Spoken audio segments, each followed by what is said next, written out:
Daming bunga nila guys, oh. Ngayon lang nagbunga ng ganito kadami tong tanim namin na mandarin. 5 taon na yan. Siguro may 3 taon na siya nagbubunga. Every year nagbubunga na siya. Nag-start siya nagbunga nung 3 taon na yan puno. Ayan, may 5 taon na yan ngayon. Simula nung nagbunga yan, ngayon lang siya nagbunga ng ganyan kadami. Ayan, oh. Hitik na hitik siya sa bunga. Sayang lang at hindi na nakita ng hobby ko yung ganito kadaming bunga na mandarin namin. Ayan, oh. Dami, oh. Napansin ko na nagbunga to ng madami guys nung binawasan ko yung mga sanga niya. Nung binawasan ko yung mga sanga yun, napansin ko na nahitik na yung naging bunga niya. Nag-harvest ako dito ginagawa ko siyang juice.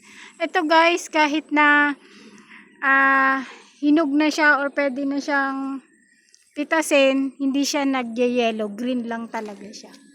Ayan, ito malapit na to. Mapapansin mo siya guys pag pwede mo na siyang harvestin, pag makinis na yung balat.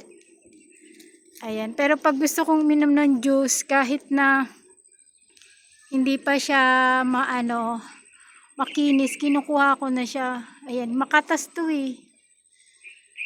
Kung napapansin nyo guys, kung napanood nyo yung mga una kong vlog tungkol dito sa puno ng mandarin namin, yun. Makatas, ma-juicy yung kanyang bunga. Ayan, oh. Ayan yung isa, pwede na yan, oh. Ayun guys, pwede na yon. Makinis na siya. Siguro sa isang araw pwede ko na yan kunin. Ayan, sayang lang at hindi na nakita ng hobby ko na nagbunga siya ng ganyan kadami.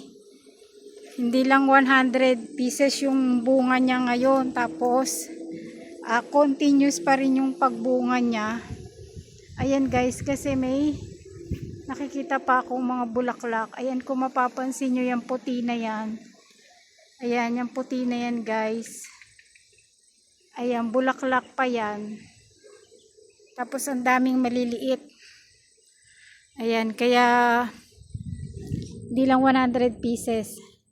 Sayang talaga at wala na yung taong tuwang-tuwa pagka nakikita niyang maraming bunga yung mga naging tanim ko. Tuwang-tuwa talaga siya. Ayan. Siya yung tigapitas ko. Pipitasin niya yan. Papalit niya sa trabaho nila ng pagkain sa kantin o ibibigay niya sa mga katrabaho niya yung iba, yung kapatid niya na nandun dito, binibigyan niya. Ngayon wala na akong tiga-harvest. Ito, hitik na hitik ko. Sayang lang wala na yung asawa ko na masipag mag-harvest ng mga tanim ko. Kaya pag nandito ako lagi sa backyard, hindi ko maiwasan na hindi lalong mangulila at malungkot sa kanya kasi lalo na pag ganitong oras nandito siya. Iba kasi yung nakikita ko sa kanyang tuwa niya kapag yung nagbubunga na o harvestin yung mga tanim. Tuwan-tuwa talaga siya mag-harvest. Ayaw lang niya magtanim kasi sabi niya hindi daw magbubunga. Kasi minsan nagtanim siya ng talong. Hindi nga gumanda yung bunga o nagkataon lang yun sabi ko. Pero simula nun din na siya nagtanim. Ako na lang yung pinatatanim niya. Siya na lang daw yung tiga-harvest. Miss na miss ko na yung asawa ko.